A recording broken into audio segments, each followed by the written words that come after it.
We have spoken of the adept in alchemy as being the child of the sun and moon. So that we have basic triad established here of the sun, the moon, and the master. A triad which occurs in many esoteric systems. We know that the sun represents in alchemy the spiritual source or father of all things. The moon, the mysterious mother, or the mother of mysteries, great Diana, goddess of the Ephesians. We know therefore that heaven and earth, or God and nature, father and mother, sun and moon, generate the progeny or the child in conformity with the concept of the 47th proposition of Euclid. If therefore the adept is the child of the sun and moon, we know rather well the symbolism and the place which he occupied in the triune nature of man as he was studied and considered by ancient philosophy. We know that spirit and matter, through their minglings and blendings, produce the mysterious power which the Greeks term the soul. That the adept is therefore the diamond soul, as in the symbolism of Northern Buddhism. That he represents the power of the soul as the great transmuting agent in the universe. What then is the alchemical concept of soul? How are we to understand this? And how does this understanding differ from the more popular systems that we know today? It is obvious to the students of Hermetic arts that the soul represents a compound. That it represents the combining or uniting of two qualities in themselves, not to be combined or united, except through some catalyzing agent. Spirit and matter, in themselves, are not easily brought into a compound. So the alchemist is told that the secret of his art is to make fire burn in water, and that water must feed the flame. Now we realize now in this that fire and water now play the part of the king and queen, or the heaven and earth.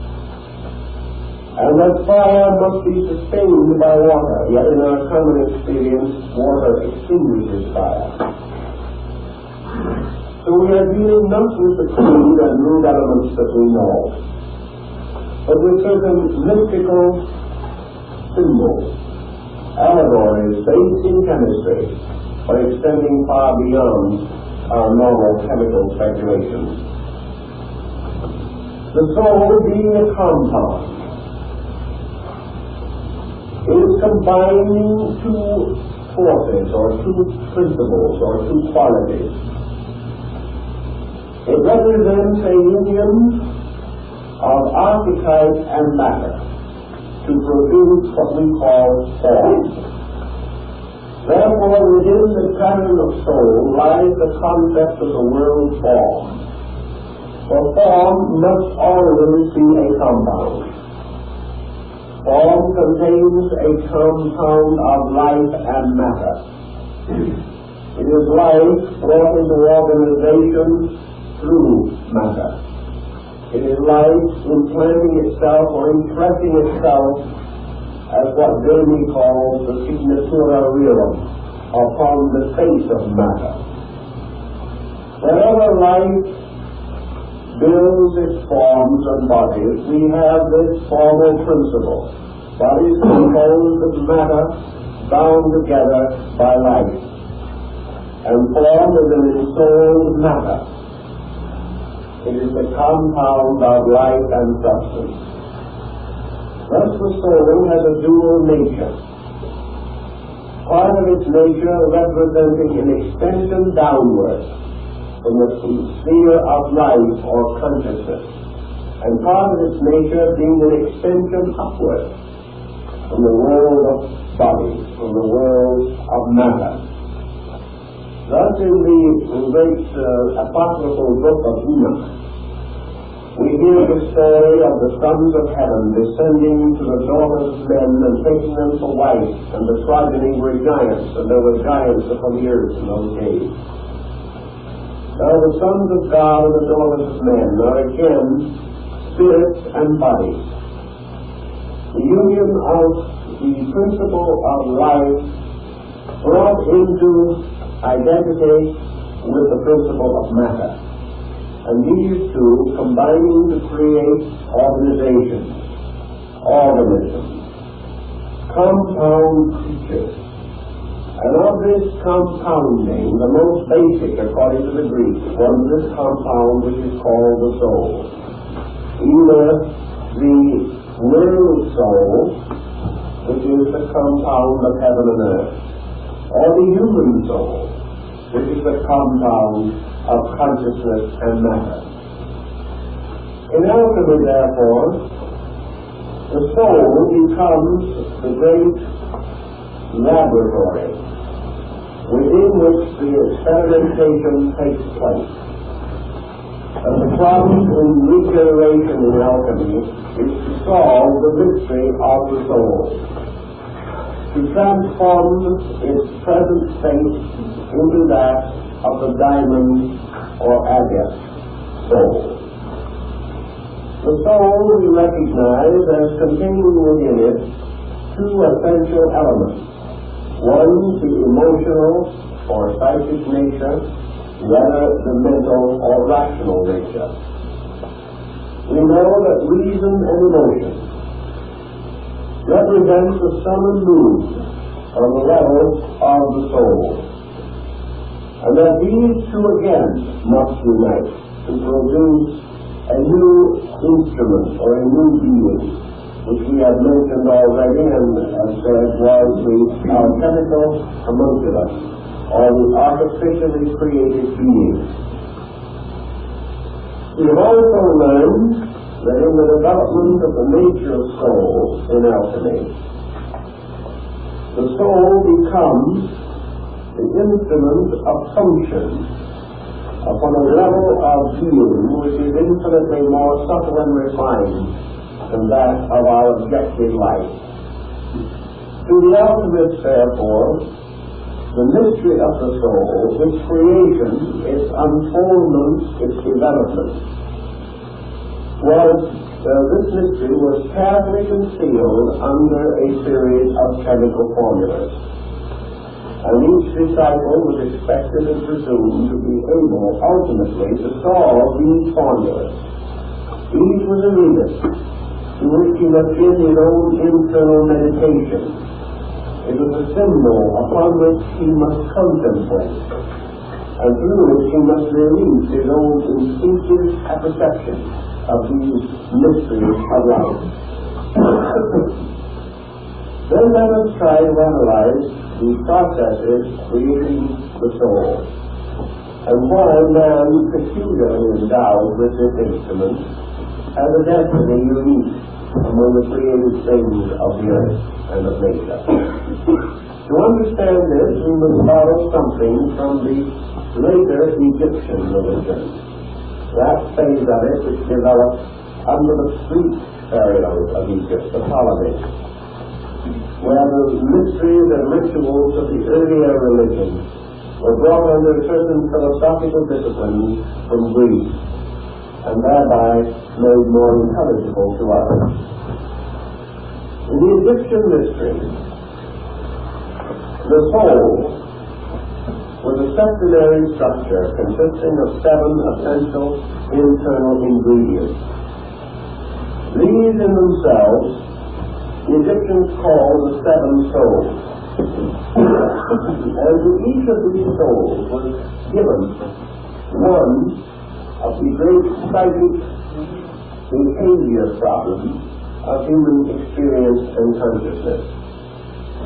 Man's soul was formed within, but he had what might be termed his milk soul or his infant soul that had one duty to perform. Later, this soul gave way to a second.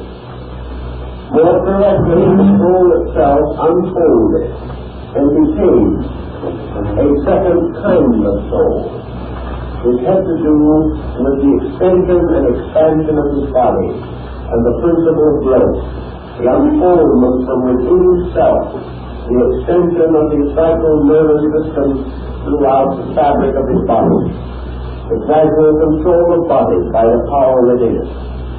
Later, this gave way to the third soul, which was the generative soul, which, taking hold at puberty or adolescence, began the process of setting into motion the great reproductive power of soul energy.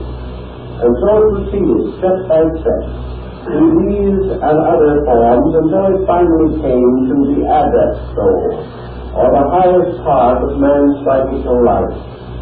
And this soul also, having absorbed the other six, became the sovereign and complete ruler over the individual.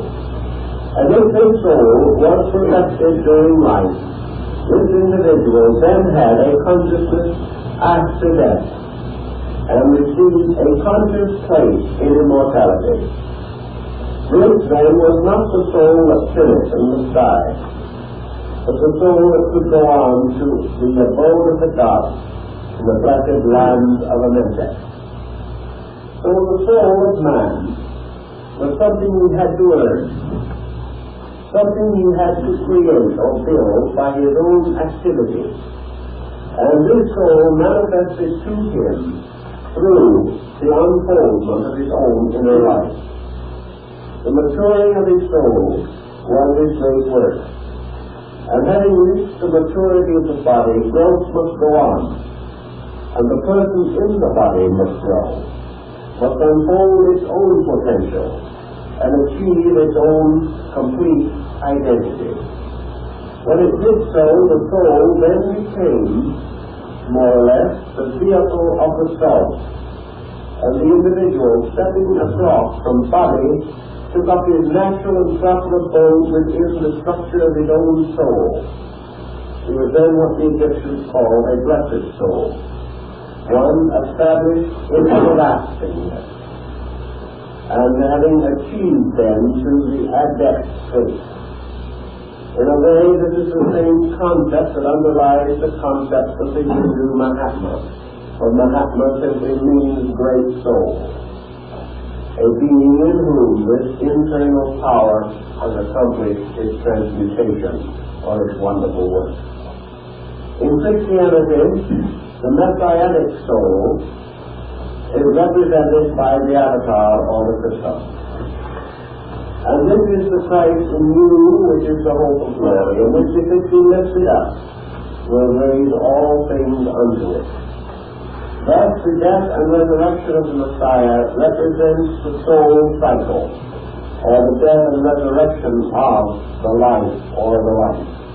Or as it would be termed in alchemy, the death and restoration of the man. The soul then becomes the scene or theater of the great regenerative power of man.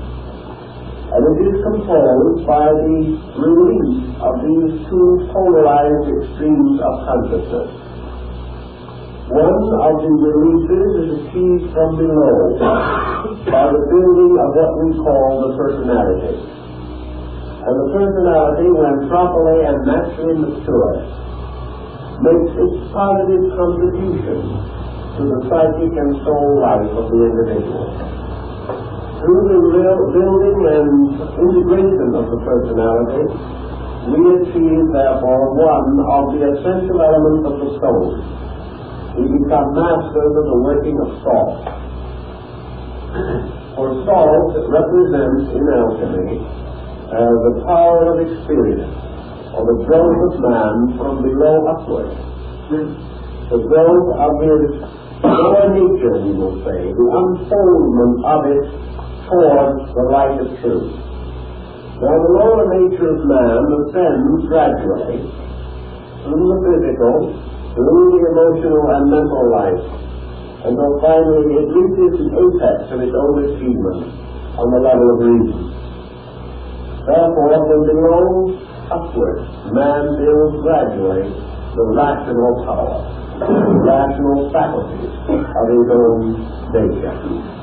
At the same time, the universality at the source of man builds downward, creating step by step man's overtones or spiritual values, which gradually descending through the great powers of creative sciences have their final manifestations in the mingling of the upper and lower triangles, the triangle of man's growth from below and the inverted triangle of man's descent. These two meeting in their apeces form this mysterious figure that resembles an hourglass, in which Father Time carries on his hand in the alchemical region. Thus, from above, or from the internal spiritual life of man, one force flows. From below, from the external material life of man, another force flows. These two forces meeting in the form of salt and sulfur.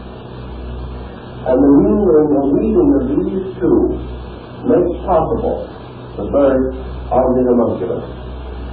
Yet this in itself cannot occur except with the presence of the aid of the third of androgen element, which is mercury.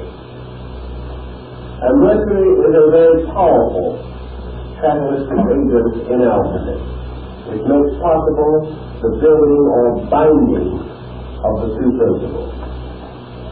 Now, let us try to understand this a little bit on the level of philosophy, so that we can follow the alchemical symbolism more easily. Man consists, in the aesthetic systems of antiquity, of three essential natures. One is termed spirit, one is termed soul, the other is termed body. These three constitute a triad of conditions. They are represented in the universe by the great theological triad of heaven, earth, and hell.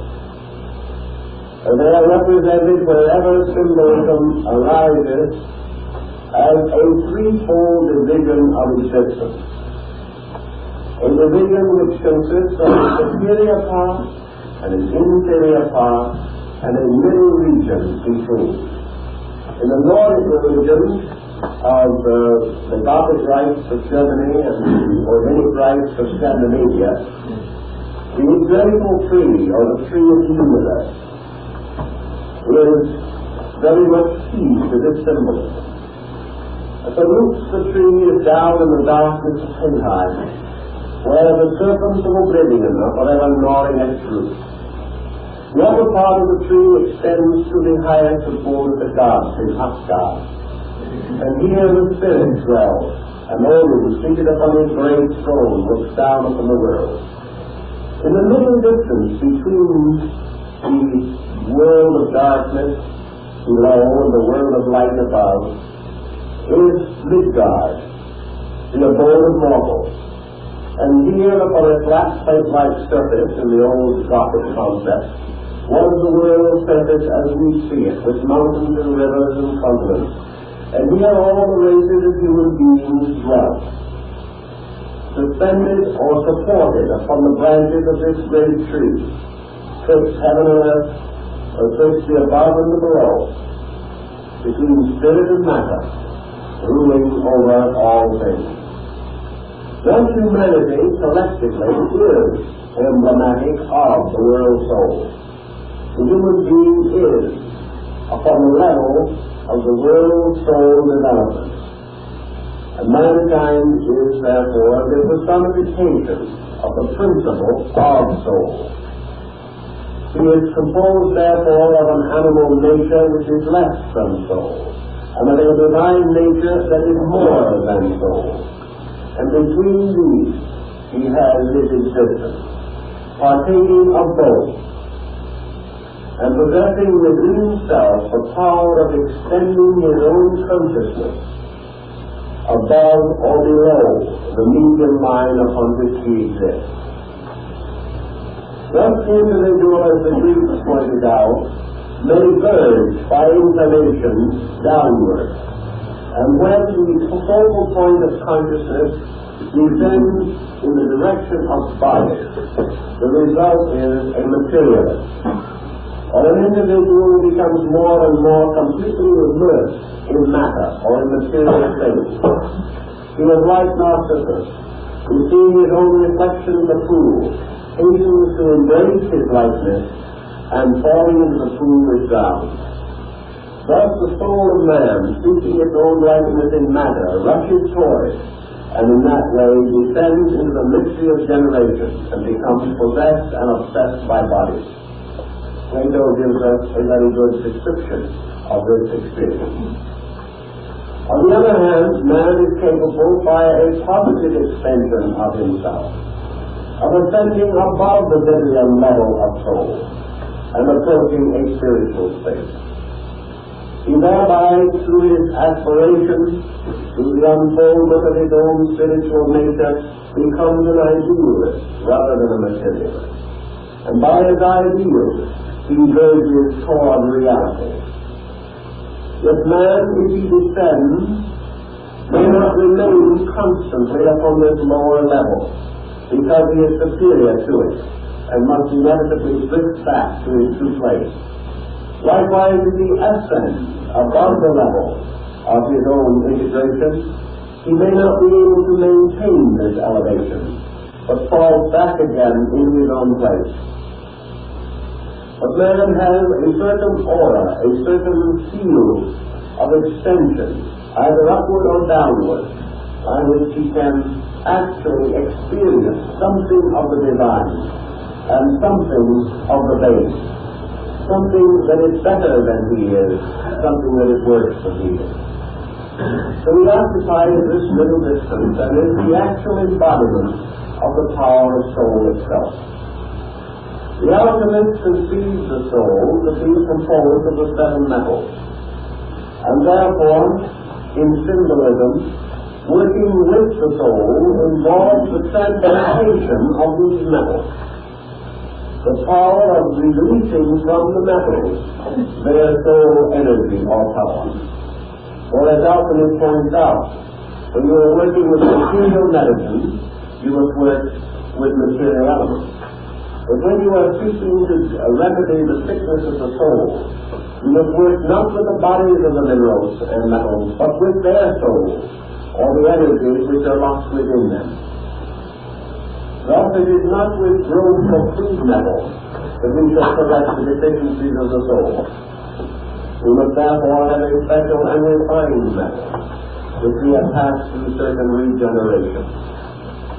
Now there is an old figure of the seven arts and sciences, or the seven metals, in which we find the metals identified with the arts and sciences, one with logic, another with rhetoric, one with mathematics, and so on. We then come to the realization that the seven liberal arts and sciences contain within themselves the keys to the transformation of the soul. Man has a body of learning, whether it be astronomy, mathematics, music, architecture, all of these subjects. And these seven arts and sciences arise because of soul. They originate in soul. They are vitalized into their own existence by the energy of soul. They belong to the level of soul. If they are debased, they become material arts and sciences. If they are spiritualized, they become divine arts and sciences. But both of these are extensions. One builds downward and the other upward. The natural state of the arts and sciences being on the level of the soul itself. Therefore, in alchemy, the problem is to discover through art the means of releasing through the arts and sciences the mysterious soul powers which they possess. These releases correspond very, very closely with your yogic discipline. They correspond with all of your ancient mystical rites, because each of the arts and sciences is the outer vestment of a mystery. The individual who is willing and who is able to accept only the material forms of these things becomes learned upon the level of the mind and body only. But those who seek the mystery of the metals, who seek the mystery of the soul locked in them, will find that each art and science contains within it a secret remedy for the deficiency of the soul power. Thus, alchemy begins the process of transmuting knowledge, transmuting learning from a material to a soul level. How are we then to understand the soul power locked within an art or science? Well, let us take one of these arts and sciences for the moment. We know that the Dionysians took architecture and revealed the mystery that was concealed within its symbolism. Let us pause and take, for instance, music. To see what music means, because it belongs to the mystery of the soul. Music is a soul art. It is an art which is capable of revealing to man more of the constitution of his own psychic nature. It was obvious to recognize that the lute or the lyre could be used to represent the entire mystery of soul power. He therefore created the instrument upon which he could play certain enchanted melodies. He learned the power of music, and in India and in China, the esoteric arts of music have been long considered and studied.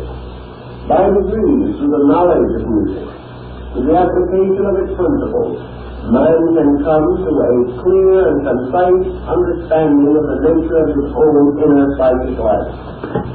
Music becomes not only a key to interpret the soul, but it becomes a powerful instrument for the expression of the soul and its powers and energies.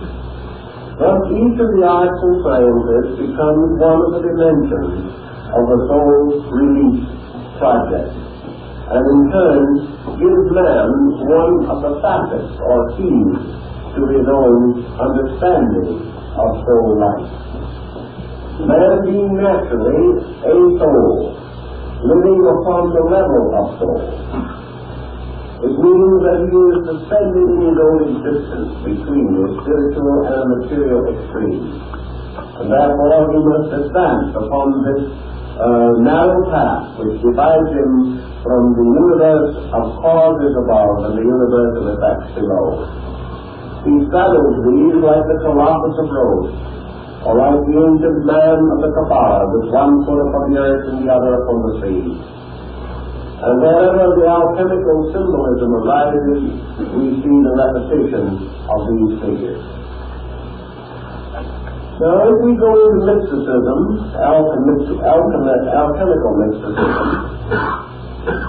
we come upon the symbol of the diamond soul, or the perfect soul, which in the Christian mysticism was regarded as the proper figure of Christ.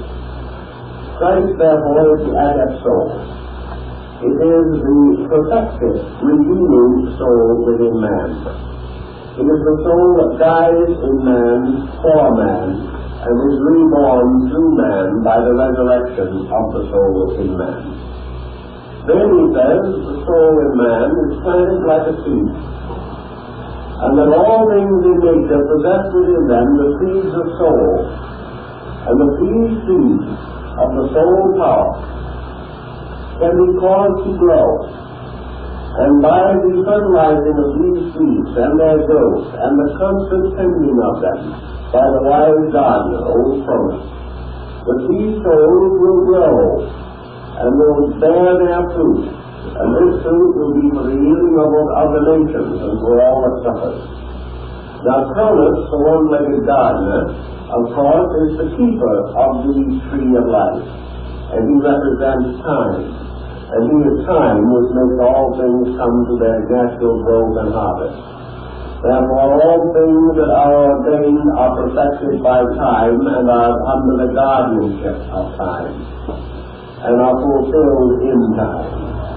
And man's soul, which has an origin in time, is peculiarly under the domination of this dimension of symbolism. We know psychologically what we mean by the soul. We know from the standpoint of Freudian analysis or Jungian analysis that we regard the soul as a kind of internal person. Lincoln saw it as more than that, very much more than that. Although they would not refute much of what has been done since. They would demand that the whole thought be extended very much further. Let us then try to understand, without going into too many side issues, something of the situation with which we are primarily concerned at the moment. Let us say that we will first analyze the principles of sulfur, salt, and mercury. Sulfur, we now know to be the sun, which is the farther light.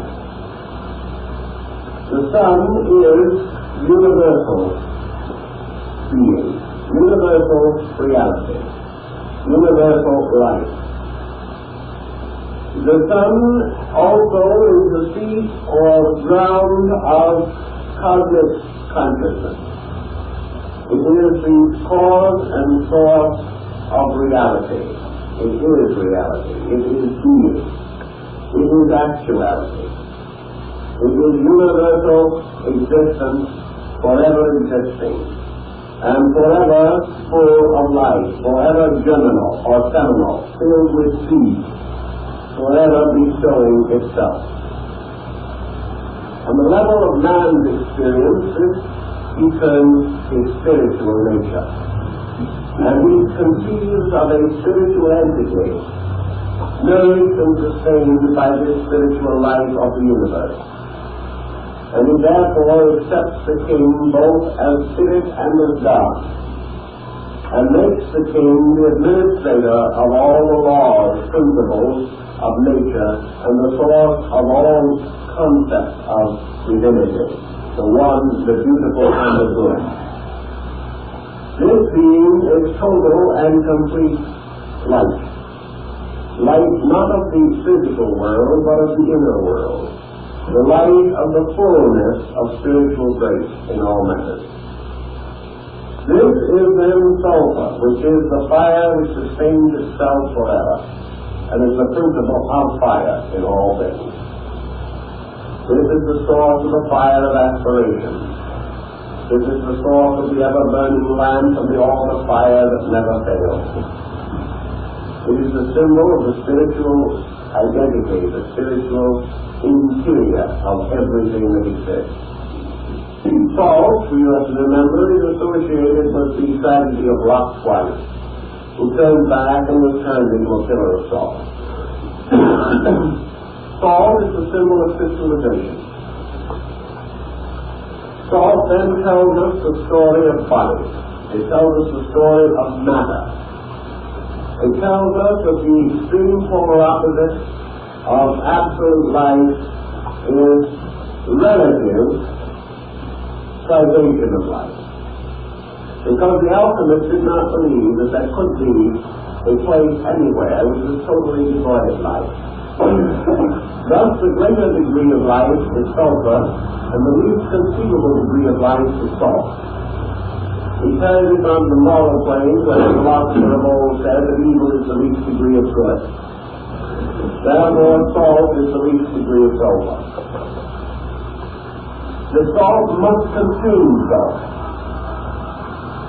because in this universe there is no part of it in which reality does not have an existence. But in sulfur we have the total expression of reality, and in salt we have the failure, the total failure of expression of reality. as the alchemist says, sulfur sleeps in the salt. It dies in the salt. The universal consciousness dies in matter. It is obliterated by the fact of matter. It lurks within matter. For what is matter finally but infinite life expressing through certain qualities, through certain attributes. Yet this life we do not comprehend as life, but regard as the antithesis of life. Therefore, spirit and its antithesis are sulfur and salt. Now in the beginning, according to the opening chapters of Genesis, God created the heavens and the earth. He caused to emerge from his own nature the two great principles, the king and queen, the sulfur and salt. And the salt, or the abyss, was without shape and void. And this power which was creating divided the firmament and placed part of the firmament above and part below. And he divided the deep from the deep. And in this process of causing this division to occur, we can use another very interesting alchemical device. In one of the early books of the great alchemist Lamprey, we have a scene which shows the king, or the supreme power, moving in a whirlwind over the face of the deep. And we find the great abyss lying spread out below, and we have the scene of the power of God moving above and the great depths below. And the waters which were above the firmament were divided from the waters which were beneath the firmament. And the waters beneath the firmament were ocean. And the waters above the firmament were Shemayim, the water of life. And in the midst of these powers, in the midst of this great division that took place, there suddenly emerged the grand form of Elohim, the Creator. And the Elohim, or the builders, the seven powers, shooting out from the mystery of the Word, are suspended between heaven and earth. And here the seven powers gather together the form of the world, causing it to arise between the abyss and abyss, causing it to exist between time and eternity, and fashioning it magnificently from the abstract principle of sulfur and salt. And the seven powers which bring forth the creation, the Elohim, the vowels of the sacred word, are represented in the book of Lamprey by Mercury, the ancient, the great power of the catalizer, the winged being, the messenger from heaven to earth and from earth to heaven, who carrying his mysterious rod wound with the serpent, brings forth from the below the shadow of the world form and unites it above with the descending hierarchy of the world spirit.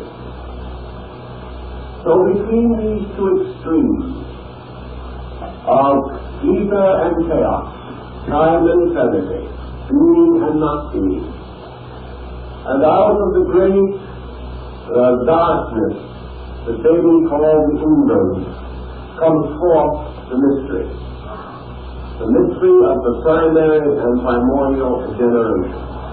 And this power, this mystery which came forth, is the world soul, described by the Greek authors as things with many heads, bearing all manner of likenesses and breaking through the age of time, born from the age which is made by the worms of ether and chaos.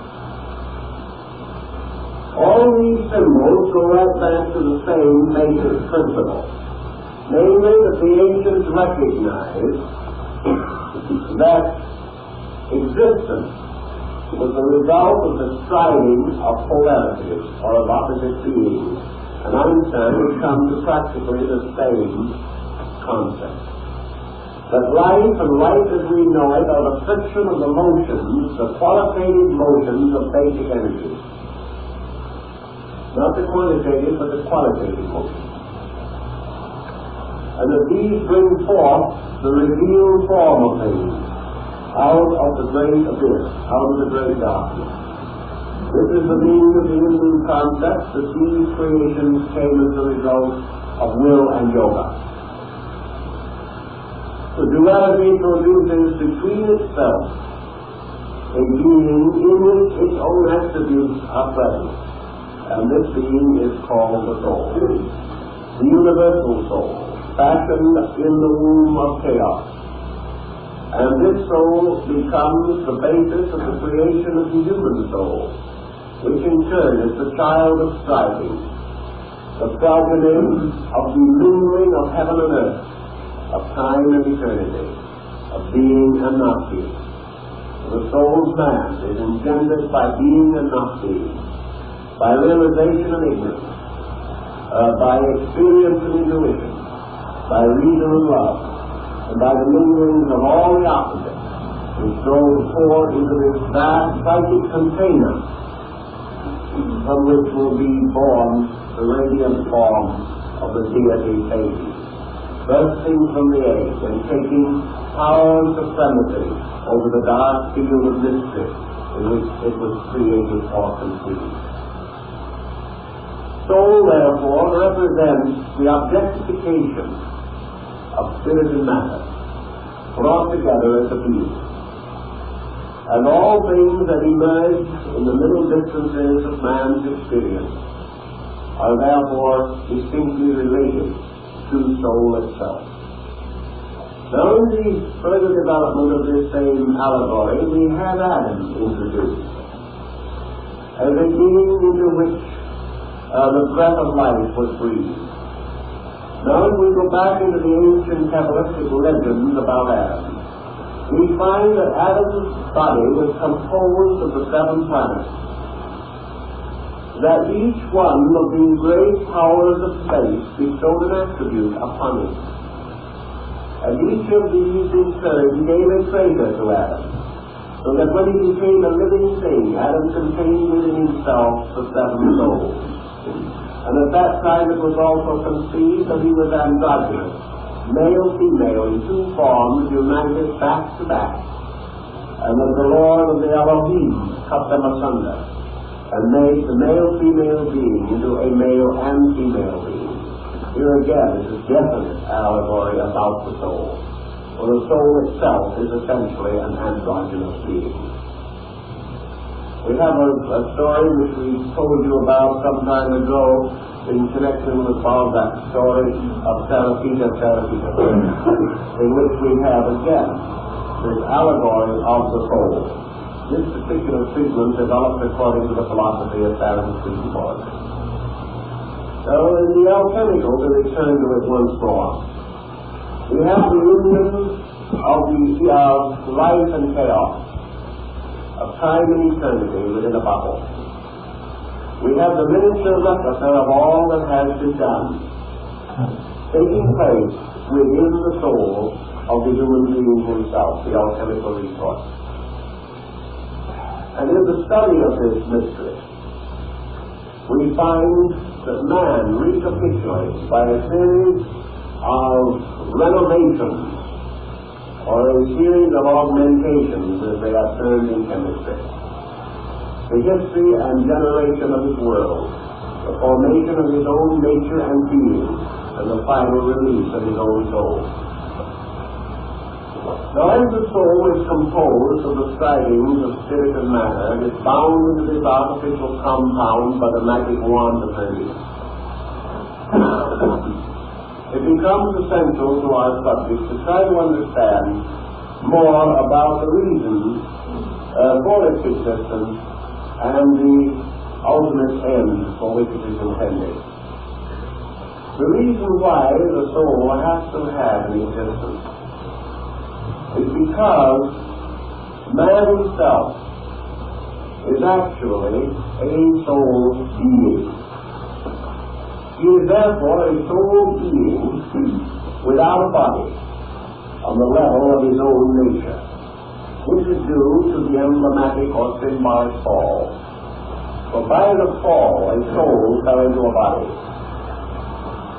And because of this situation, it lost identity or orientation in its own nature. As man now lives in a physical body, it was the opinion of the alchemist that he lives in exile. He is in a kind of underworld. And this physical body can never be his home and can never be his natural abode. He lives in this as a state of penance, as a condition of insufficiency and insecurity, because the being within the body is not content. The individual is not able to be completely a body, because he possesses attributes and qualities which do not belong to the body. They belong to a higher level of existence than that which man at present experiences. Yet man is not by nature capable of becoming a spirit and of ascending into the abode of eternal blessedness. He is yet imperfect in many ways and in need of great experience and wisdom. But he has a home that is proper to him, and that home is a different kind of body, a body real but invisible, a body which contains within it the archetypal forms of all physical things, but is much more subtle, much more sufficient to him than the form which he now occupies. In the alchemical symbolism of the early Jewish alchemists, the fall of man, his exile from paradise, and all these things are brought into the chemical symbolism.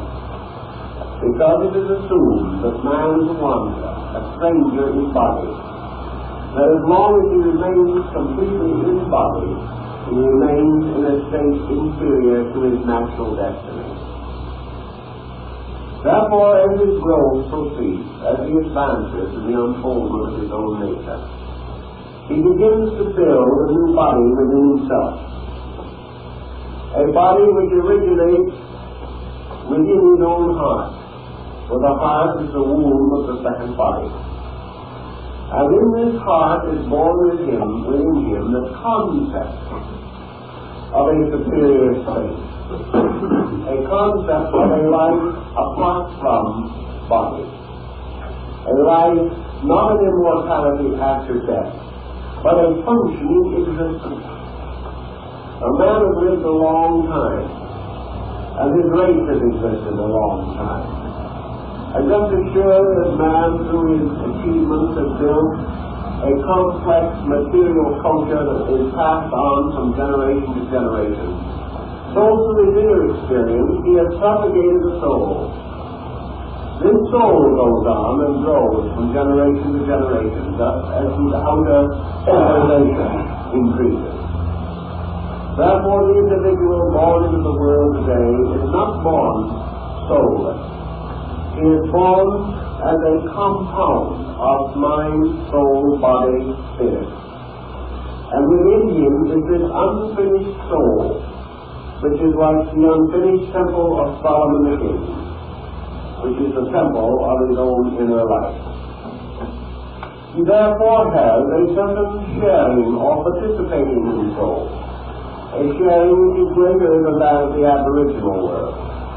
He has greater soul power than the savage. He has greater soul maturity than the barbarian. Yet he has not yet accomplished the magnum opus. He has not perfected the soul body.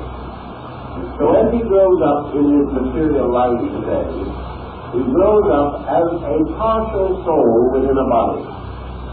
This partial soul has its dreams and its hopes and its aspirations, but it also has its limitations. It has its imaginative and creative faculties, but it is also bound by appetites and illusions to the material life around it. So each individual inherits an unfinished soul. And the completion of this soul must be left to one of two things, either to the keeping of old Father Cronus, which is time, which means that in the fullness of time, nature will perfect the soul of man, even as it perfects the diamond in the coal. But alchemy says, nature has its own path and its own way, but man may perfect art, and with art perfect nature. It is possible for man, by the studious and concise application of that which he knows to be true, it is possible for him to anticipate and then augment, increase the processes of growth within himself, so that he may advance the state of his own soul, that he may gradually approach the adept state of soul power. To do this is not to depart from nature, but to aid nature, and to assist the man himself in the perfection of his own inner life, which is rooted within the nature of his soul. To do this again requires a great art, a great discipline, a great science of human regeneration. And under the name of alchemy was concealed this mystical art, this mystical science by which man might approach the actual completion of his own soul life. Now, the beginning of this transformation or transmutation was then the study of chemistry. And the alchemist was told, it's very simple. The first thing you have to find are pure elements. So the alchemist was told that he must have some way of securing his basic material upon which the experiments in the laboratory depended. He had to find a very definite and particular kind of salt. And this is the salt of the earth. This is the same kind of salt that is referred to in the biblical story. That ye are the salt of the earth. Now, how to find this salt? And the one school of alchemy, there were several, one school of alchemy says that the only way to secure this basic material was from dew. Therefore, what you had to do was to go out at night in certain regions where the dew was heavy. And you were to place glass plates raised from the ground and insulated by wood or some non-conducting substance, so that they would not ground or would not discharge their magnetic field. And you were to collect upon the surface of these plates dew, and you were to catch it or place it in vessels carefully prepared for this purpose, absolutely clean and capable of being completely and hermetically sealed. Now, this might sound like a difficult experiment, and yet I've known a number of practicing alchemists today who have succeeded right here in the mountains back of San Bernardino. Some of these alchemists have been able to collect as much as 10 or 20 gallons of dew off a glass plate. It is not an impossible thing to do, because they believed in the alchemical tradition that this dew of heaven held within itself certain powers captured from the rays of the stars. Also that this dew, having never touched the earth, was like the dew of mistletoe that had to be cut from the tree without being permitted to touch the earth or it lost its power. That this dew could then be passed through certain experimentation by which the powers within it, the occult virtue of the planet, could be augmented and increased. Now, I know one or two understand experiments involved in that particular rather disagreeable procedure also. I know at least one case in which a 5-gallon bottle exploded. And there was actually, within the dew, a sufficient fermentation taking place to cause a tremendous combustion and pressure. Now, all this belongs to the physical story of alchemy. But always the alchemist was told that the great problem he must first solve was to secure pure elements for the preparation of his work. He was told, for instance, that he had to have pure copper. Not the copper you would buy even in the laboratory or in the chemist's shop, but pure copper, which could only be found under certain conditions and in certain places. Pure silver, pure gold, pure mercury. But these various elements had to be pure beyond any knowledge that we have of them. Well, the implication as you go through the story is rather obvious. The beginning of the great transmutation was to find the pure forms of the basic emotions, instincts, appetites, and attitudes of the human being. We have to find, for example, not just copper, but pure love. We have to find not just silver, but pure imagination. We have to find not zinc, but pure reason. Because each one of these elements was tied to a substance and to a planet and to a power in nature. Each one of these basic principles had to be pure. So we begin with an elaborate series of purifications, which are nothing more or less than a restatement of what were called the cathartic disciplines of classical philosophy. The individual looking for these pure elements could only hope to find them within himself. So the beginning of his art was the discovery of the purity of his own basic soul power. He had to purify the energies of the soul, which he must use in the accomplishment of the great experiment. Thus was the problem presented to him, that in all probability he would not be able to find these elements in an absolutely pure state.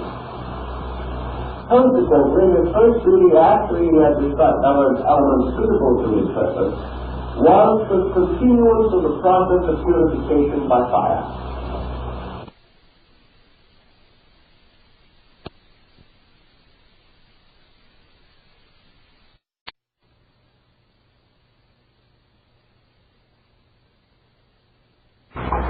And that the living principle would be carried across through the resource and collected again through a process of distillation.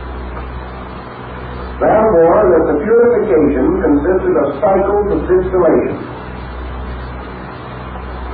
That these elements had to be completely distilled again and again until finally all growth matter, all impurities would be left behind. Therefore, that the bodies of these minerals and metals would die, because the bodies of them could never be united anyway. There is no union to be achieved on the level of matter. Therefore, it is only when all of these are again reduced to their soul equivalent, becoming invisible like the soul itself, that captures within the disciplines of consciousness the resource, that they can be reunited to form the basic ingredients of the soul.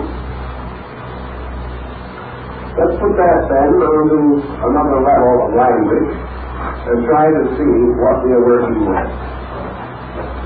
Man experiencing his own emotions and experiencing his own thoughts is not long in realizing that they are not of a sufficient quality to sustain his natural spiritual aspirations. He must therefore go through the process of regenerating the various instincts, attitudes, appetites which he possesses, refining them towards the release of their soul's content. Let's take one, for example, which will more or less convey the problem that we have in a very simple way. Here's an individual, a person who wishes to grow. But this individual is by nature jealous. Now we might say that jealousy is an emotion which is, under some conditions, almost apparently justifiable. There are moments when it is exceedingly difficult for an individual not to express this very natural instinct. And yet jealousy is an emotional pressure. Jealousy can only exist because man has a soul. The bees and the birds are not jealous. The universe beyond man is not jealous. Jealousy belongs to the soul complex in man. Therefore, it is a negative expression of soul energy. Now, we may say that jealousy is almost necessary to the human being, and that he is justified in preserving this faculty and in attempting to grow and develop and be good in spite of it. But here is the difficulty you're confronted with. The stone, which is the perfect soul, can never be cast if any of its elements are absent. And the elements of the soul must be created out of the purification of its own attributes. If jealousy remains, the soul can never be cast as the stone, because this would then become the flaw in the diamond. It would be a quality unregenerated or unredeemed, and therefore a stone not suitable to be built into the everlasting house. That particular stone had not been true. Therefore it would not fit into the wall. And if it was placed in the wall, it would weaken the wall.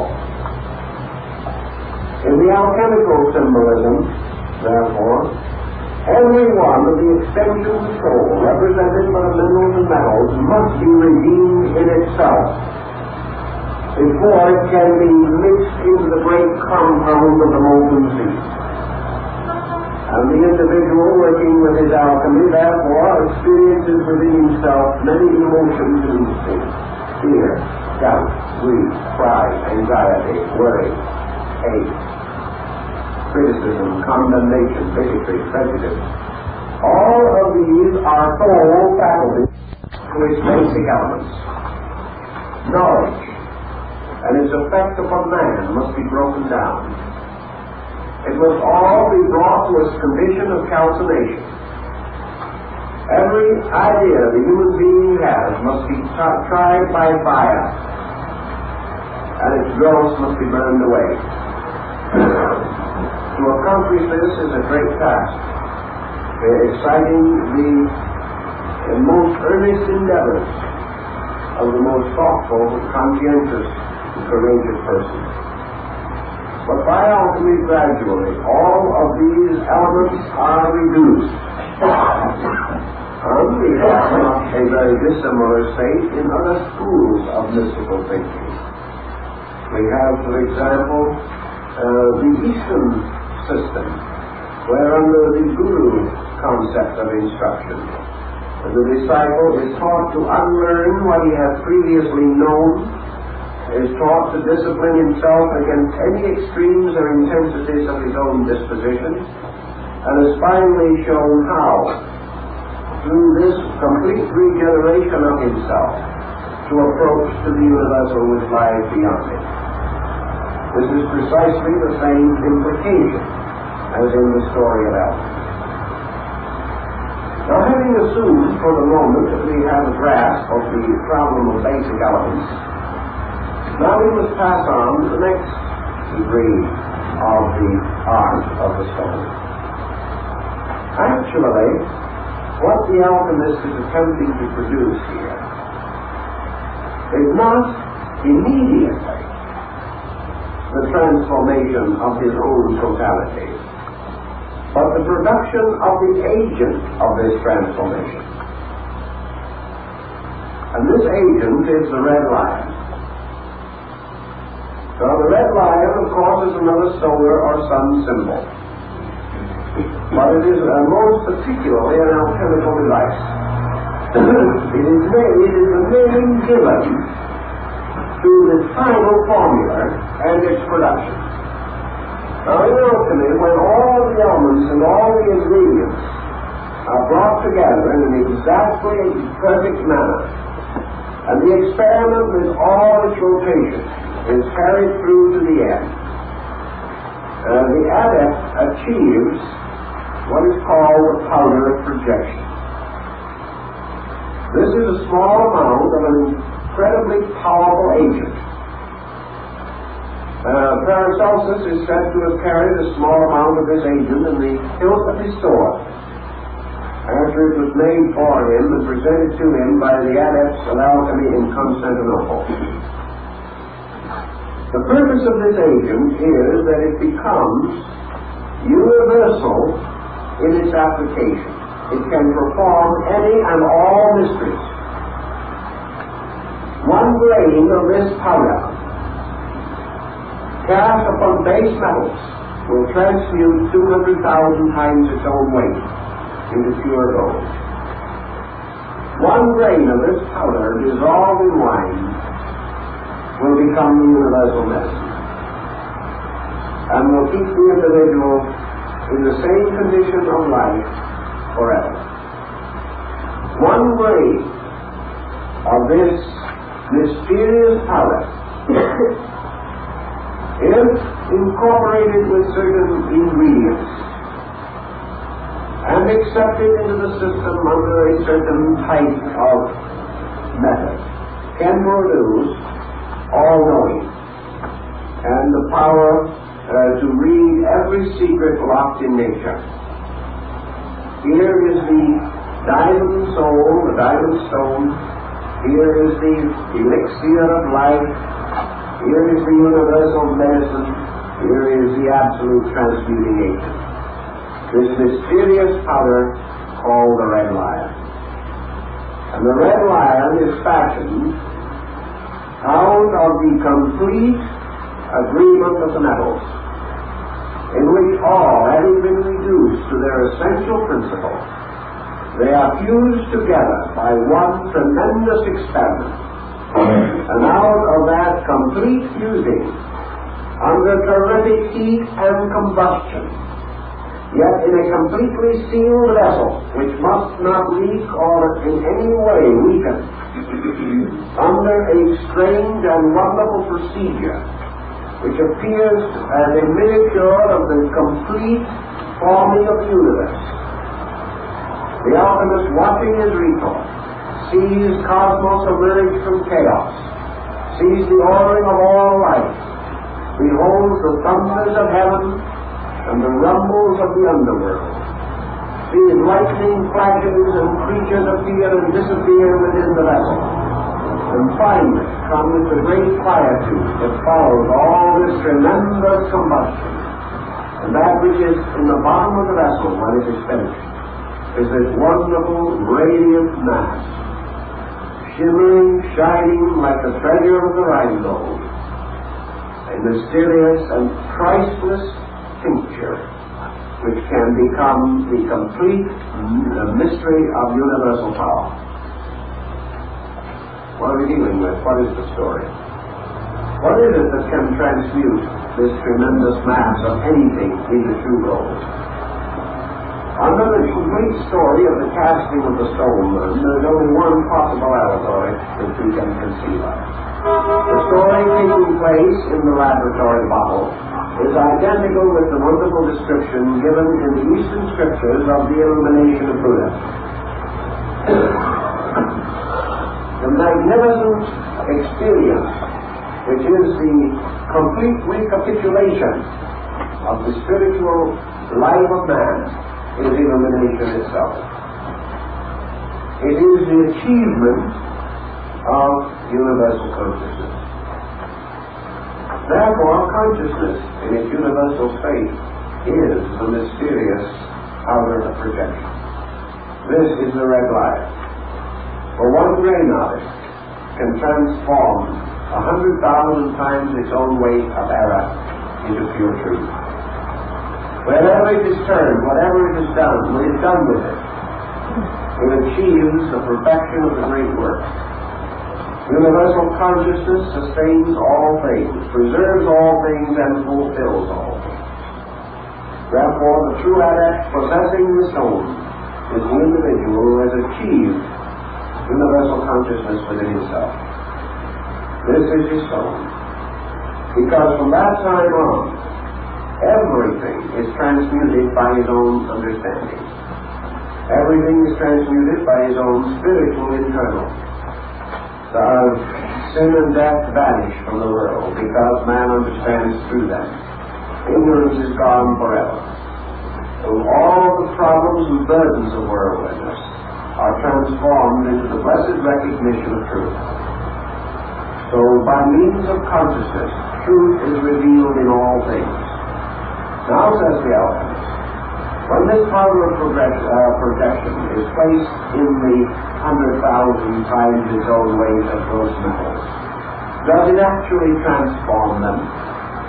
Does it take lead and change it into gold?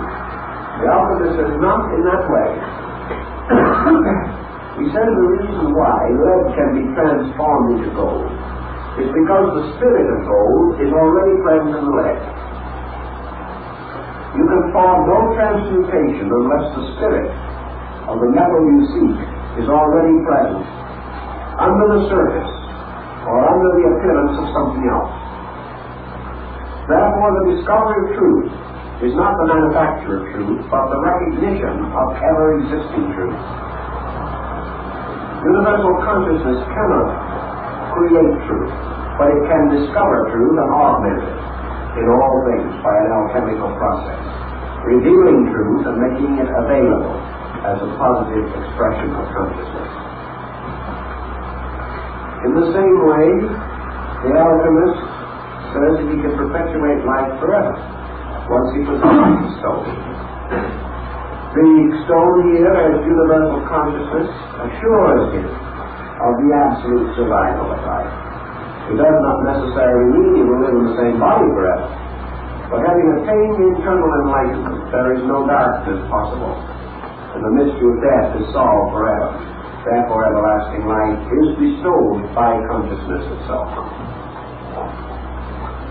Now, all these things remind us to come back again for a moment to this problem of the soul and its part in this particular drama.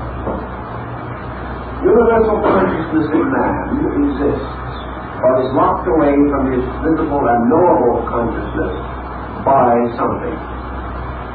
The universal is not apparent or present, because in man the personal is immediate and always in the foreground. Thus it follows that the soul, which is the seat of the personality in its present unredeemed state, divides man from the experience of reality. In order that consciousness, as the alchemical mystery, can exist within man, the soul must become the vehicle of that consciousness. And the soul, which is now the channel of the fire, must become the vehicle of holy aspiration. Thus it is the fusing and mingling of the elements of the soul producing their own magical and mysterious work makes possible the revelation of consciousness through soul. And soul becomes the next body above man's present vehicle for the release and expression of soul of spiritual power. Soul, therefore, is the natural body of consciousness in alchemy. And to attain the integration of that soul body is to release consciousness into manifestation, and thereby make it available as the basis of the universal medicine and the wise man's stone. In this thinking, we have then another dimension of soul to consider. The messianic soul of the individual is one that has been accepted and believed for great periods of time by the devout of all nations. They have believed that within man is a saving self. This is rather an Oriental viewpoint, because in the West man is seeking salvation from some source outside of himself. To the Western man, salvation is bestowed. To the Eastern scholar and mystic, salvation is attained by the direct and conscious and purposeful effort of the self. Thus, in the alchemical tradition, which follows the Eastern way, because it probably originated in the East, The alchemist is the truth seeker who must perform his own experiment of regeneration, must find the stone himself. He will be assisted and guided according to his needs and integrity, but he must perform the work. And the work of regeneration for each individual must be performed by himself and represent the dedication of his own life and effort to the achievement of the end for which he was originally created and devised, the perfection of his own spiritual vehicle. If man is able to build the soul power within himself, the soul integration, he then releases from above a tremendous inflowing of the spiritual life behind him. The illumined soul becomes the natural instrument of consciousness, and we are capable then of achieving to a buddhic state, or to participate in the principle which rests in the buddhic level of consciousness. The individual must build his soul power himself. He must build his body and release the spiritual mystery through it. Otherwise, this mystery cannot be consummated in him. It cannot be done for him. But he can and does become the adept by the perfection of a soul vehicle suitable for this purpose. Now, this brings us to our symbol in alchemy, which I think we should spend a little thought on because it occurs so frequently and has had so many crisscross interpretations in its rather interesting defense. And that is the symbol of the rose. Now, in many of the alchemical manuscripts which we have in the vault, the rose symbol occurs. We almost always think of it as an emblem of the Rosicrucians. But then again, this is only another name for part of the mystical revival that marks that period in European history. The rose occurs frequently in the alchemical bottles. And it also occurs in the symbolism of the troubadours. We find it arising in the stories of Terenting and of Petrarch and of Boccaccio, all of whom were involved in this great revival of the troubadours. The rose, of course, is an acrostic for Eros, symbolizing pure love. The rose was also the symbol of secrecy. You will remember that Apuleius, transformed into a donkey by magic, was restored to his human shape when one of the priests of the Eleusinian mysteries fed him a rose. The rose was also the crest of Martin Luther, and occurs in many, many different symbolisms from the time when it is supposed to have grown from the blood of the slain god Adam. In the rose garden of Sadi, we find the mystic rose growing within the secret garden of the soul. Here we borrow from the Sufis and the dervishes, who were also masters of alchemy in their own quiet way. They had many alchemical symbols and made much of these mystical experiments. The alchemical rose growing in a sealed bottle is the same as the rose of Sadi growing in a secret garden. The rose, of course, is again the symbol of the soul plant, the mysterious form of growth which is taking place within the life of the human being. In one alchemical symbol, the rose is shown growing out of the dead body of the disciple. The disciple lies dead upon the ground, and the rose is growing out of his heart. In another early symbol associated with the Rosicrucians, the rose is shown growing out of the top of a skull as a symbol of resurrection, or the restoration of life. Man living in a material state still has locked within him the flower of his own soul, which is, of course, the rose of Sharon and the lily of the field.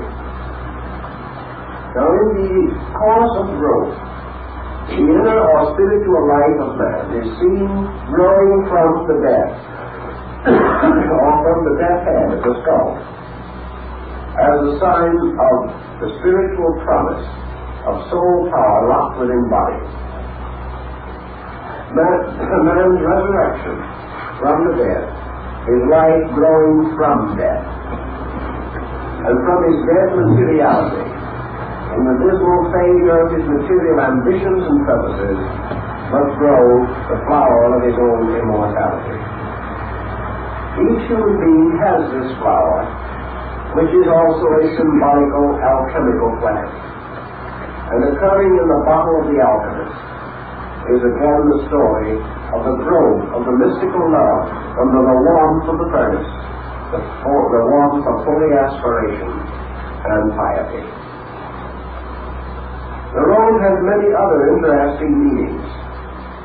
It represents, of course, in a way, the heart itself, and in the Rosicrucian emblems of the 18th century, a human heart was placed within the rose. And it also so occurred on some of the diagrams attributed to Giotto. All of these symbols tell us definitely that the rose is the soul plant. It is a symbol of the regenerated soul of man. This soul, growing out of body, becomes the vehicle of everlastingness or of universal consciousness in man. To bring this thinking down to the level of our own daily living, and trying to isolate some part of it that can be made immediately practical for us, let us imagine that we'll all become, for a while at least, philosophic alchemists. We're not going to go into those kinds of experimentations which might result in a sudden explosion in the backyard. We will refrain from that, but we will become philosophical alchemists. And with that thought in mind, what shall we do in order to understand alchemy? I think one of the first things we ought to do, perhaps, is to gain a little knowledge of the literature of this sect, to find out in their own words and thinking what they were trying to do. The second thing that I think we should bear in mind is that these European alchemists lived in a time in which the world was corrupt, selfish, chaotic, and that human life was in constant danger. Of course, we live in much more fortunate times then. We are just living in a time when we're not sure of anything. If they lived under the fear of the Inquisition, we live under the fear of communism or something of that nature. But men live under fear. And let us point out that they will continue to live under fear by whatever name we call it until the human consciousness becomes greater than fear. Because there will never be a time when little people will not be faced with a problem bigger than themselves. The moment we get through with communism, we get something else. Because we have to live in the presence of challenge until we meet the challenge. And that we have consistently failed to do through the ages. So the adversary is nothing more or less than a great boogeyman composed of our own ignorance. And we are frightened out of our wits, not because of the strength of the enemy, but because of the weakness of ourselves. So the alchemists lived in a time when worldly conditions were unfavorable, and in times when his own nature was insufficient to his needs. We live in identically the same kind of times. A few centuries has made no marked difference. Therefore, his position was a very simple one. How can the individual gain ascendancy over the limitations which bind him? How can he grow? How can he become sufficient to his own internal and eternal needs? Until he achieves this, there is no security for him here, and he faces the future with very little hope. Alchemy answers the question very simply. Nature must have the answers to all the secrets of the creatures which she has fashioned. Nature has pointed ways which we have not been wise enough to observe. Nature has sealed her book with 7 seals, and on each of the seals she has placed the symbol of an element. a metal, a mineral, a power. And she has locked this book with these seals, and the 7 seals of Revelation are the seals of the human soul. And man himself must unseal and unlock the mystery of his own inner life. Now, when man goes inside looking for an inner life, he finds it a confused and inadequate one. He finds not peace and security, but further chaos, represented by a dragon. He realizes that his inner security has been in some way undermined. That he cannot go directly in and find God. The most that he can hope to find is a cherub with a flaming sword guarding the gate of paradise. He cannot simply go in. Therefore, his only reply to such a challenge as is confronting him is the unnatural and inevitable one. That as he examines his own inner life, he finds that his outer confusion is rooted there. He finds that his outer insecurity stems from his inner insecurity. That his inner life is also toxic, is also burdened with prejudices and weaknesses and failures. And that therefore, his great work of regeneration and reorganization must begin where it is needed most, within himself.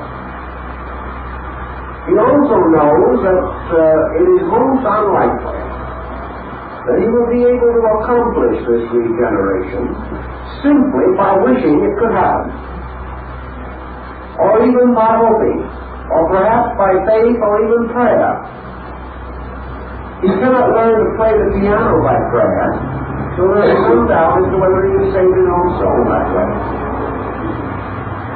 The only solution lies in the recognition that somewhere in nature there must be the secret keys to the art of perfecting nature, because nature itself is an orderly, systematic, wonderful, beautiful, unfolding form of life and activity.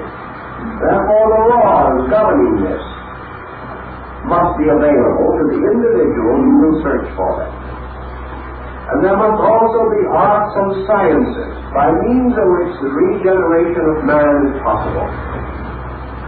Alchemy then said, any one of the 7 arts and sciences must also possess the key to all others. The universe is one great pattern, and the law governing one part are applicable to all other parts. Therefore, if we can master one art or science to its ultimate degree, we shall be in possession of universal knowledge. For we shall then know how to take that key and apply it to all other knowledge, thus performing a great transmutation.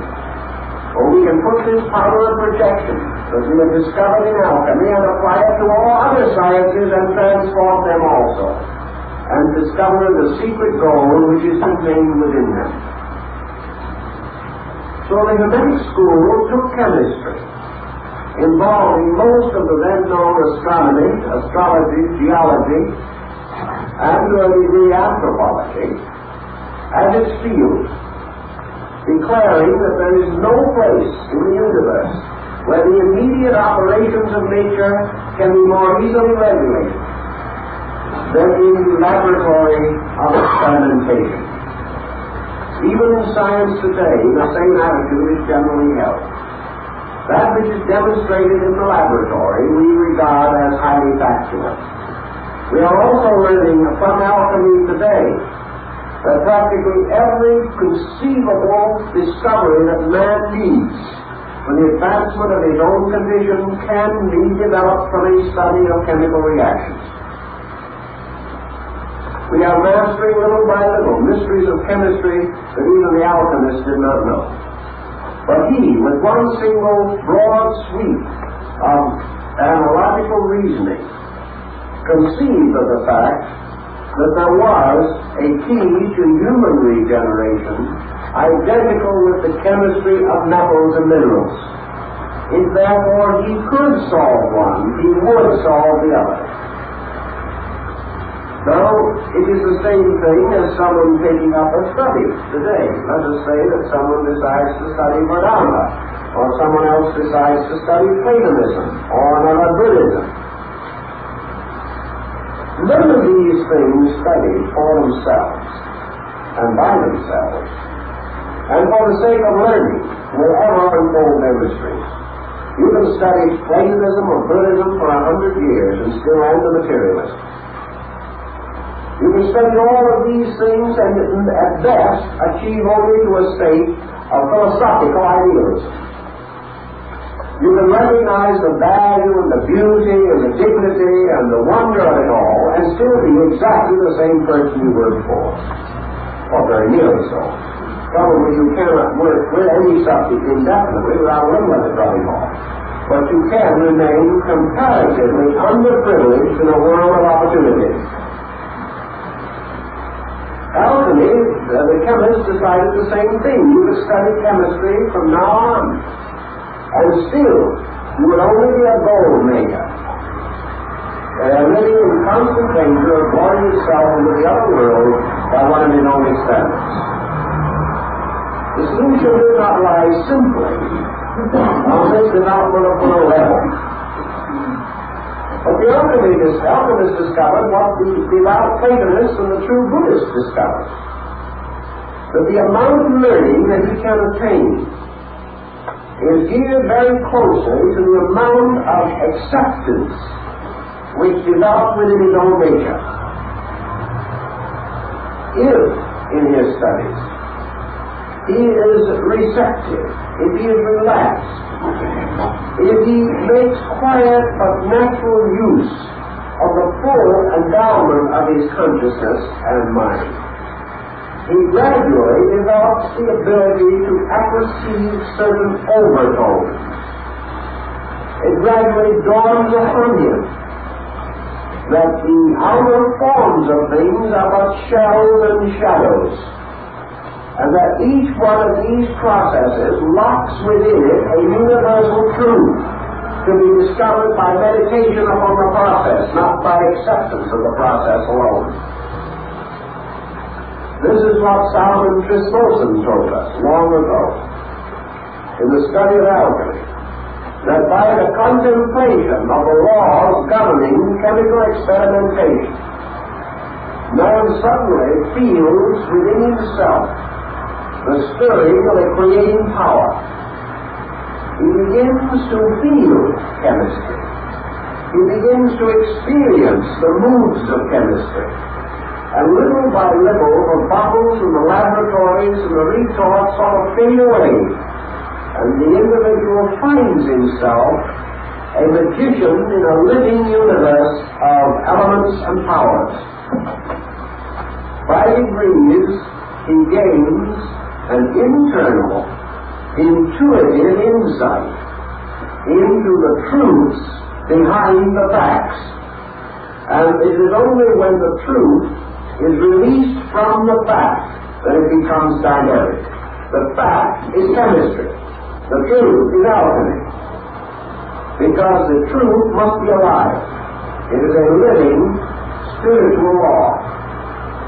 A living experience discovery of something that actually happens.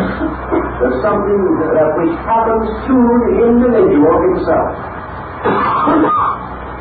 I have coached and guided a number of operating alchemists in the course of years, trying to show them and help them in their own search for the various elements and metals of the stone. And usually, I'm happy to report that after a certain degree of careful guidance without interference, each one comes and says, at last I think I begin to see what this is all about. I begin to realize that behind the experiment there is something else. And that in focusing upon this experiment through the performing of it, I am releasing an archetype. I am releasing out of myself a patterned conviction And as one said to me, if I ever succeed in the experiment of the transmutation of base metals, it is because I have released the true formula from within myself. But these formulas on paper are only catalysts, agents to direct attention, just like a written book on philosophy does not make a philosophic life, but may cause the individual to become concerned with this matter, and to begin the release of his own soul symbolism through his own nature. Now this soul symbolism will carry the alchemist part ways, because as he becomes more and more sensitive and more proficient, he is releasing from himself the complete chemical terms, the complete story of his own growth. He is telling us in the terms of metals and elements and bottles where he came from and how he got as far as he has. He is telling the story of his own growth, or rather the growth of his own soul from the germ within himself, from its own seed to its own final point of attainment. But in every instance, there comes a time when the alchemist catches up with his own soul symbolism. Remember, he has not made the soul. That is, he has not perfected the soul within himself. Therefore, he cannot complete his own formula. In some cases, the alchemist catches up to the degree of his own psychic revelation through alchemy in a year or 2 years of research. In some, it will take him 10 or 20 years to catch up, depending upon the amount of internal chemical symbolism he can release from his own psyche.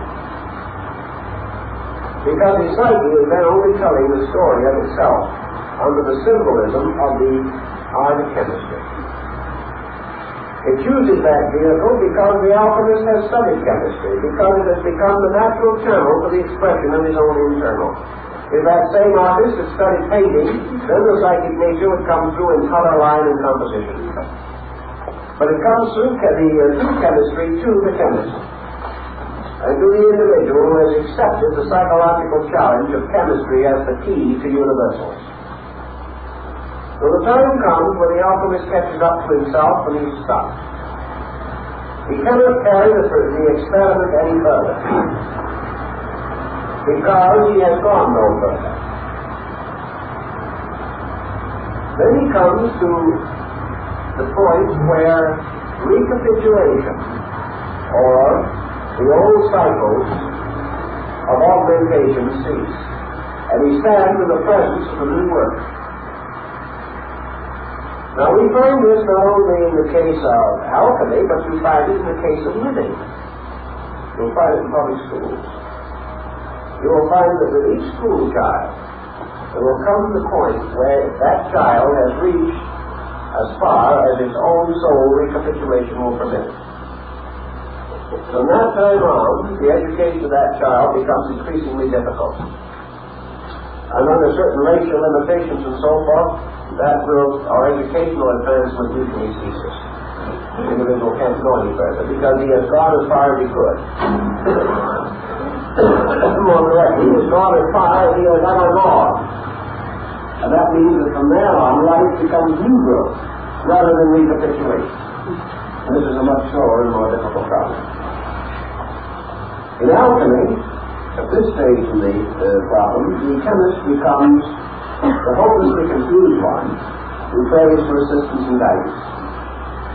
And it is in these emergencies, if they are the genuine emergencies, due to the individual having actually exhausted his own potential, and therefore justly caught up to himself. Then it is that, as in the alchemical legend, alas, the artist appears, the adept self. The individual, having exhausted the content of his own psychic nature, must certainly begin original growth. And he does this not by continuing dependence upon the psychic nature, but by drawing upon the architect. He has to go on into his own creativity.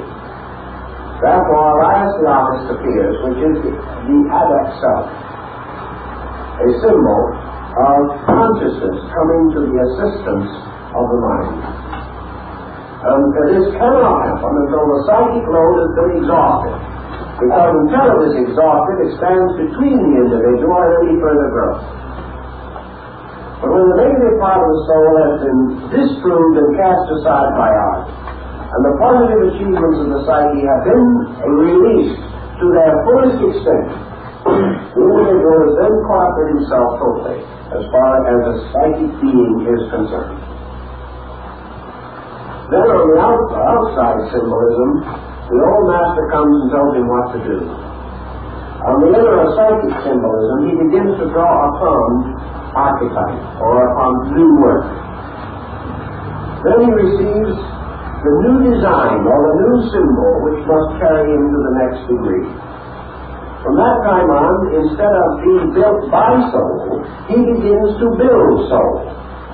Because each individual is built by his soul to the degree that that soul has gone, and this has to be revitalized in each life. But having gone as far as his internal life has already proceeded, then it is necessary for him to begin new growth. The new growth calls upon a higher level than the psyche for its expression. New growth calls upon the archetypal source of life in the conscious basis of life. Therefore, the old teacher or the master becomes the archetypal impulse from the unconscious, which then must continue to build the soul, and can do so because the soul itself is no longer a conscious or integrated interference. The prejudice, conceits, opinions, theories, notions, beliefs, attitudes, all these things which have disfigured the soul have now been done away with by alchemy, by transmutation. The good parts of the soul have been fortified until the soul becomes, as far as possible, the wise teacher, as far as that lesson can be learned. Then the intercession comes from a superior archetypal self, for the soul must then turn in its turn for guidance to that which is superior to its own nature. So the old teacher comes as the impression of the purpose and the plan itself from the most internal parts of consciousness. And this becomes then the guiding principle to the alchemist from that point on. He then continues his positive growth. This is, again, participation in the universal consciousness, which then becomes his instructor. Man teaches himself from within himself as far as he can go. Then the universal consciousness takes over. And the universal consciousness then assists the individual to continue his growth as far as possible, and continues to do so life after life until the universal life itself is released. So we have two distinct types of teaching, or three in fact. We have man learning from the book, which is learning from the tradition and from the environmental world around him, the book and the laboratory. We have him learning from the inspirations of his own soul, and having achieved this level and consummated it, we then have his direct participation in the creative power of consciousness itself. And by means of this, consciousness then is gradually transformed into further soul power, and continues to build the soul itself until the soul becomes a vehicle or instrument sufficiently perfect, sufficiently complete, like a body, that it can be unsouled, or can receive into itself the consciousness, the personal consciousness of the individual. And by so doing, then the person becomes a living soul and has the adept experience or the adept life, having achieved the great work, and having transformed itself from a creature of the material world to a creature of the psychic world, or the world of soul. Now this does not mean that the adept necessarily disappears from humanity, but it means that his level of life within himself is on the level of enlightened soul, rather than on the level of externals. That he is the master of his destiny and the captain of his soul. And that at any time he so wills, he may experience his own adept existence. Because an adept, according to alchemy, is not one all the time. He is only an adept when he wills to be one. He is only an adept when the consciousness is required. Otherwise, he lives a very simple and normal life. A quiet life, like Elias Bautista, who was unknown.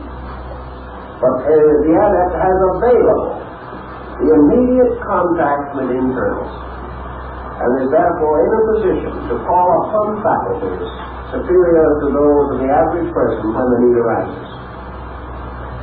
This is the alchemical approach to it.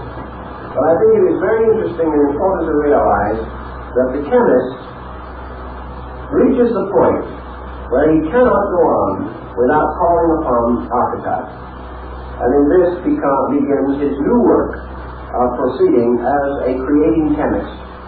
And finally, through the acceptance of chemistry as a spiritual mystery of religion, and the practice of chemistry as a completely devotional art and science, the alchemist experiences the mystery of the metals. He experiences the universe as the great chemical mystery. And having so experienced it, becomes master of the elements and patterns of this chemistry. Well, our time is up, so we'll have to continue next week.